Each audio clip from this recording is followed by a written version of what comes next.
Crocodile beast ने अपने बड़े 2 पंख फड़फड़ाने शुरू किए। उसकी पंखों से निकली हवा के झोंके ऐसे थे कि मानो कि वे धरती को बीच में से फाड़ने को तैयार हों। एलिस ने उसका नाम पुकारा, तब जाकर विराट को होश आया। उसे अपनी मां की कही हुई बात याद आ गई, से हमेशा शांत रहकर और अपने दिमाग का सही तरीके से यूज करके ही बाहर निकला जा सकता है।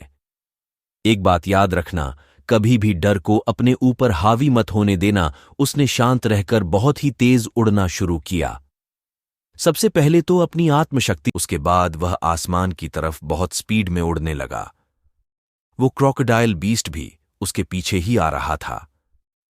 विराट को ऐसा लग रहा था कि जैसे इतने दिनों में उसने अभी तक पृथ्वी के बारे में कुछ जाना ही नहीं है।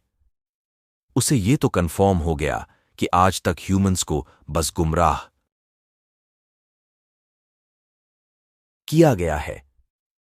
नहीं तो जिस ग्रह पर ऐसे 2 बीस्ट है, उस ग्रह पर ह्यूमन कैसे अधिकार कर सकता है।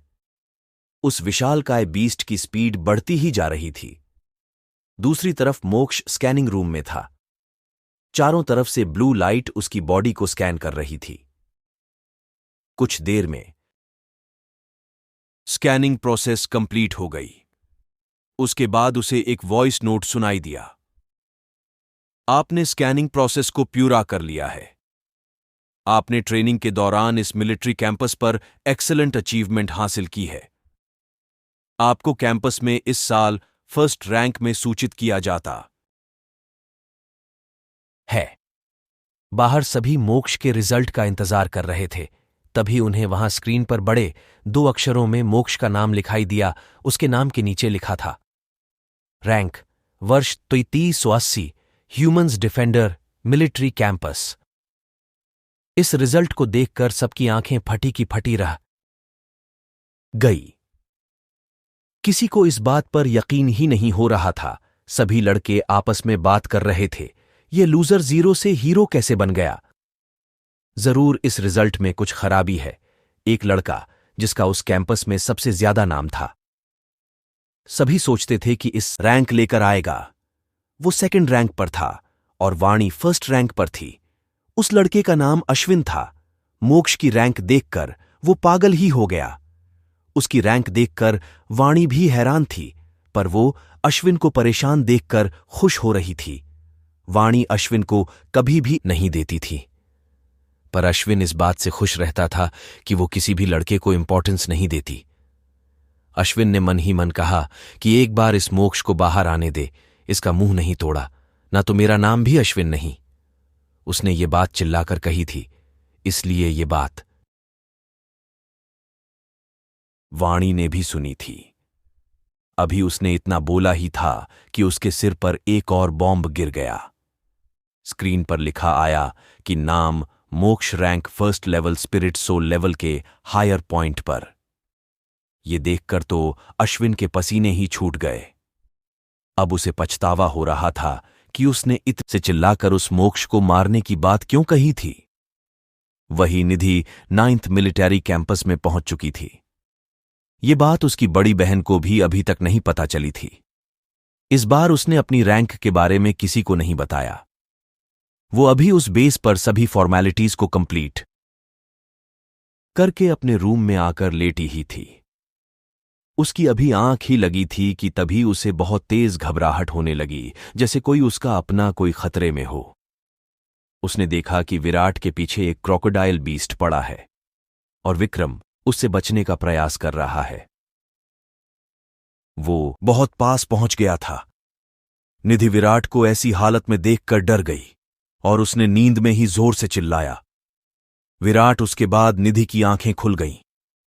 निधि का चिल्लाना विराट को भी फील हुआ, पर उसने सोचा कि निधि उसे कैसे आवाज लगा सकती है।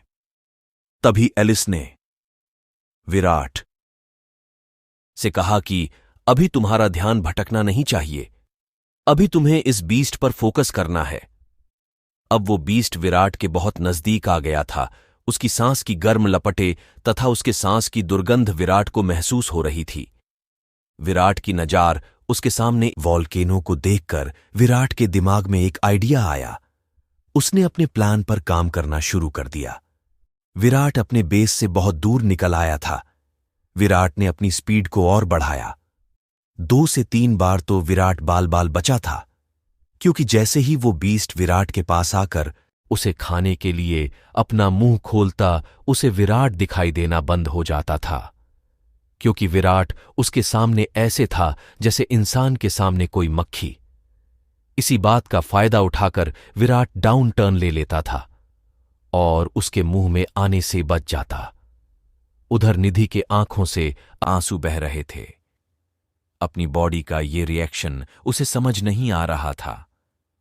आज तक वो अपनी फैमिली के उसे दुखी करने पर भी इतनी परेशान नहीं हुई थी जितनी परेशान वो आज थी। उसने सोने की दोबारा कोशिश की, पर कोशिश करना व्यर्थ था। उधर विराट उस वॉल्केनो के पास पहुंच गया था। अब उस क्रोकोडाइल बीस्ट को गर्मी फील होने लगी, जिससे वो पागल सा होने लगा। अब यूएस बीस्ट की विराट को मारने की इच्छा और भी बढ़ गई। विराट में से उसे व्हाइट स्नेक ड्रैगन की महक फील हो रही थी, जिसकी वजह से उसकी विराट को खाने की इच्छा और तेजी से बढ़ रही थी। विराट अब उस वॉल्केनो के ऊपर आ गया था। वॉल्केनो के ऊपर आने के बाद विराट ने सीधा 90 डिग्री पर ऊपर आसमान की तरफ उड़ना शुरू कर दिया। वो क्रोकोडाइल बीस्ट भी विराट की दिशा में सीधा अपर की तरफ उड़ने लगा। कुछ देर बाद वो पृथ्वी से काफी ऊपर आ गया था। बीस्ट ने अपना बड़ा सा मुंह विराट को खाने के लिए खोल लिया और वहां की हवा को अपने अंदर लेने लगा, जिससे विराट को भी खिंचाव महसूस होने लगा। उसने जल्दी से अपनी रेड ब्लैक कंबाइन कलर की तलवार निकाल ली। जैसे ही विराट उसके मुंह में जाने वाला था, उसने वो तलवार उस बीस्ट के राइट साइड मसूड़े में मार दी। वो तलवार मसूड़े में फंस गई थी, जिससे विराट उसके पेट में जाने से बच गया। जैसे ही उस बीस्ट ने अपने अंदर हवा लेना बंद किया, विराट ने अपनी पूरी स्ट्रेंथ लगाकर वो तलवार उसके मसूड़े से निकाली और उड़कर बड़ी फुर्ती से उसके मुंह से बाहर निकल गया। जैसे ही विराट उस क्रोकोडाइल बीस्ट की आंखों के सामने आया, उस बीस्ट ने अपने मुंह से दिल को दहला देने वाली चीख निकली और उसका गुस्सा इतना बढ़ गया कि वो बीस्ट मटमैले कलर से ब्लैक कलर में इवॉल्व हो गया और स्पीड डबल हो गई। पर अब विराट ने भी उसे मुंह तोड़ जवाब देने की सोच ली थी। विराट ने बैकफ्लिप मारकर सीधा नीचे जमीन की तरफ बुलेट सी भी तेज स्पीड में उड़ान भर दी। वो बीस्ट भी पागलों की तरह पूरा घूमकर विराट की तरफ बढ़ने लगा। उसका साइज ज्यादा बड़ा होने की वजह से ग्रेविटी फोर्स भी उसे अपनी तरफ बहुत तेजी से खींच रहा था। वो दोनों वॉल्केनो के बीच बहुत ही तेज स्पीड में आ रहे थे। वो बीस्ट तो ऐसे रिएक्ट कर रहा था जैसे कि यूज विराट के अलावा कुछ दिखाई ही नहीं दे रहा ही वॉल्केनो के अंदर वाली छोटी सी टनल पर थी। वो तो उस बीस्ट को आसमान में घूमने में समय लग गया था, जिसकी वजह से विराट ने उससे काफी अच्छा गैप बना लिया था। अब जैसे ही वो बीस्ट विराट को मुंह में भरने को हुआ, विराट ने उस टनल की तरफ फोर्स किया और अपनी पूरी स्ट्रेंथ का आखिरी कतरा तक लगाकर उस टनल में बढ़ गया। कुछ सेक विराट ऐसे ही उस टनल में आगे बढ़ता रहा। तभी उसे टनल ऊपर की तरफ से रोशनी आती हुई दिखाई दी। उस रोशनी का पीछा करते 2 विराट उस टनल से बाहर क्यों आया? ऐसा इनके बीच कौन सा रिश्ता है? क्या होगा जब मोक्ष स्कैनिंग रूम से बाहर आएगा? क्या अश्विन मोक्ष से अपनी इंसल्ट का बदला ले पाएगा? वो बीस्ट विराट के पीछे गुस्से वॉल्केनो है। विराट को उसकी कमजोरी पहले ही पता चल चुकी थी। वो बीस्ट जितनी बार भी विराट को मारने में विफल हो रहा था, उतना ही उसका गुस्सा बढ़ रहा था। विराट ने तो बस उसके गुस्से का फायदा उठाया था। जैसे जाते देखा तो वो बीस्ट ने भी अपना मुंह उस टनल पर मारा। ये टकराव बहुत भयानक था। पूरा वोल्केनो कांप उठा था। विराट बस कुछ 1 सेक के फासले से बचा था। उस टकराव के बाद वो बीस्ट अपने आप को संभाल नहीं पाया। उसकी स्पीड भी बहुत ज्यादा थी। वो सीधा उस वॉल्केनो में गिर गया। उसका पूरा शरीर उस लावा में समा गया। उसके गिरने की कंपन ऐसी थी कि मानो कोई मीटियोराइट पृथ्वी ग्रह पर आकर गिरी हो। वहां की पूरी धरती कांप उठी। उसके गिरने पर ऐसा लगा कि मानो ये लावा आज पूरी पृथ्वी को निगल लेगा। उधर अपना रिजल्ट देखकर मोक्ष की आंखों से खुशी के आंसू निकल आए। मोक्ष उस स्कैनिंग रूम से बाहर निकला। उसकी नजर बस विराट को ही ढूंढ रही थी, पर उसे विराट कहीं भी नजर नहीं आ रहा था। अश्विन उसे घूर घूर कर देख रहा था। वाणी मन ही मन सोच रही थी कि अभी तक तो विराट ने उसकी नींद उड़ा रखी थी। अब ये मोक्ष भी खड़ा हो गया। एक रात में इसे कौन सा अलीबाबा का खजाना मिल गया, जो कि इसने पूरे 2 लेवल की बढ़त बना ली, और अब ये कभी भी किंग सोल लेवल पर जा सकता है। आज किसी की भी मोक्ष से बदतमीजी करने की हिम्मत नहीं हो रही थी। वाणी तो बस मोक्ष को ही देखें जा रही थी। वो जानना तो चाहती थी कि मोक्ष ने ये अचीवमेंट किस तरह से हासिल किए, पर उसकी हिम्मत ही नहीं हुई कि वो मोक्ष से कुछ भी पूछ सके। उधर निधि आज बहुत ही ज्यादा परेशान थी।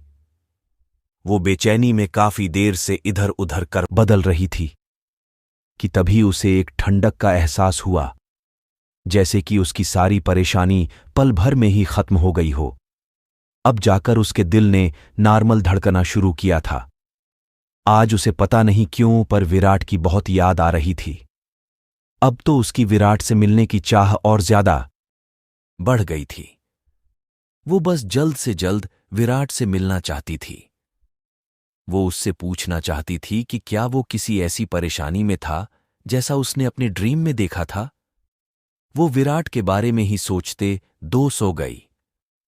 उधर जब वो क्रोकोडाइल बीस्ट उस वॉल्केनो में गिर की ऊंची ऊंची लहरें वॉल्केनो से बाहर निकलकर उस जगह पर 10 km तक चारों तरफ फैल गई थी, जैसे कोई सुनामी उस पूरी जगह को निगलने को तैयार हो।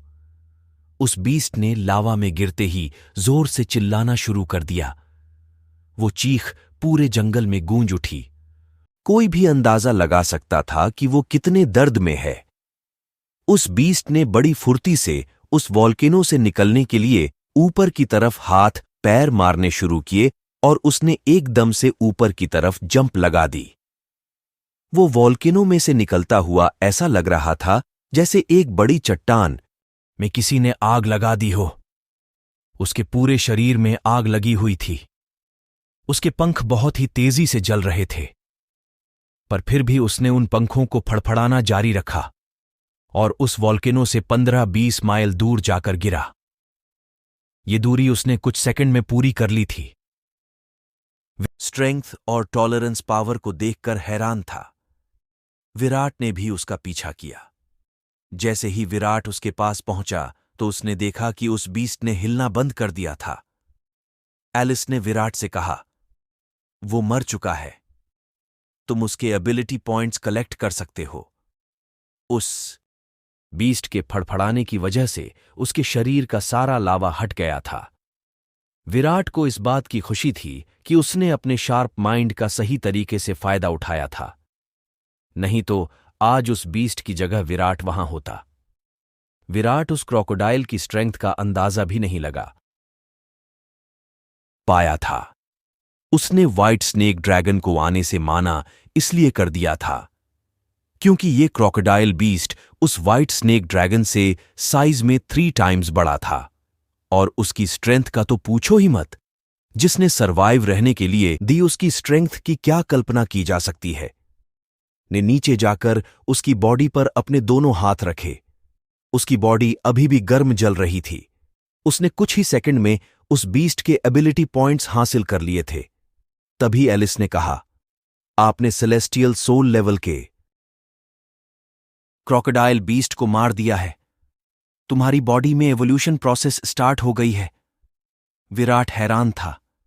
उसने कहा, अभी और कितने लेवल है कंप्लीट करने बाकी है। इस ग्रह पर तो सुपीरियर कुछ देर बाद ही उसकी बॉडी में बहुत ज्यादा पेन स्टार्ट हो गया। अब वो भी ऐसे ही तड़प रहा था जैसे थोड़ी देर पहले वो बीस्ट दर्द से चीख रहा था। ये दर्द विराट के बर्दाश्त के बाहर था। धीरे धीरे विराट की मसल्स उसके शरीर में बहती पावर से डैमेज होने लगी थी।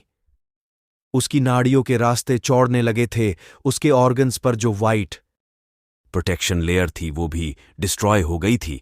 उसकी धड़कन धीरे धीरे चल रही थी। उसका सिस्टम भी शट ऑफ हो गया था। कुछ टाइम बाद उसका ब्लड भी सूख गया था। उसका चेहरा बिल्कुल काला पड़ गया था। अब उसकी आंखें बंद हो गई थीं। इस बार निधि को कोई ड्रीम नहीं आया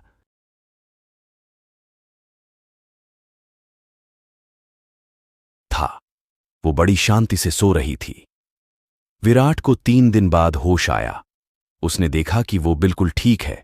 तभी उसके सिस्टम से आवाज आई, आपका एवोल्यूशन कंप्लीट हो गया है। आपके क्रोकोडाइल बीस्ट एवोल्यूशन को स्नेक ड्रैगन एवोल्यूशन में मर्ज कर दिया गया है। अब आप सेलेस्टियल सोल लेवल के स्टेज 3 पर है। विराट की बॉडी वाइट ग्रीन आर्मर से कवर थी। उसकी स्ट्रेंथ पहले से 10 टाइम्स बढ़ गई थी। उसकी आंखों में लावा के जैसी चमक साफ दिखाई दे रही थी। उसकी तीसरी आंख के निशान में ब्लू के साथ हल्का सा ग्रीन कलर भी नजर आ रहा था। उसकी मस्कुलर बॉडी पहले से ज्यादा अट्रैक्टिव हो गई थी। विराट पहले से ज्यादा हैंडसम लग रहा था। वो पृथ्वी ग्रह के बारे में जितना जानने की कोशिश कर रहा था वो उसे उतना ही कम लग रहा था। विराट को क्या पता था कि अभी तो उसने पृथ्वी ग्रह के बारे में 2% जानकारी भी हासिल नहीं की है। एलिस की मेमोरी स्ट्रेंथ भी बहुत ज्यादा बढ़ गई थी। एलिस ने कहा, अब तुम्हारे एबिलिटी लेवल कंप्लीट हो गए हैं। सभी पॉइंट्स 100 पर पहुंच गए हैं।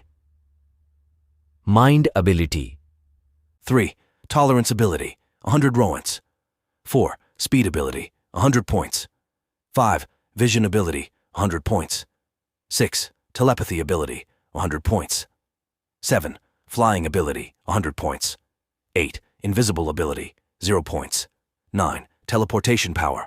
बस तुम्हारी इनविजिबल एबिलिटी 0 पॉइंट्स है। एलिस से सारी जानकारी पता करने के बाद विराट अपने ह्यूमन एवोल्यूशन टाइप को एक्टिव करके humans defender military campus base के लिए निकल जाता है। क्या विराट के इनविजिबल एबिलिटी पॉइंट्स कंप्लीट हो पाएंगे? क्या विराट इन ग्रहों के सिस्टम को समझ पाएगा? आखिर अभी तक विराट का सामना उन दूसरी दुनिया की प्रजाति से क्यों नहीं हुआ? क्या ये सब कहीं अफवाह तो नहीं? निधि और विराट किस तरह से एक दूसरे से जुड़े हैं? आगे जानने के लिए जुड़े रहिए हमसे सुपर वॉरियर्स।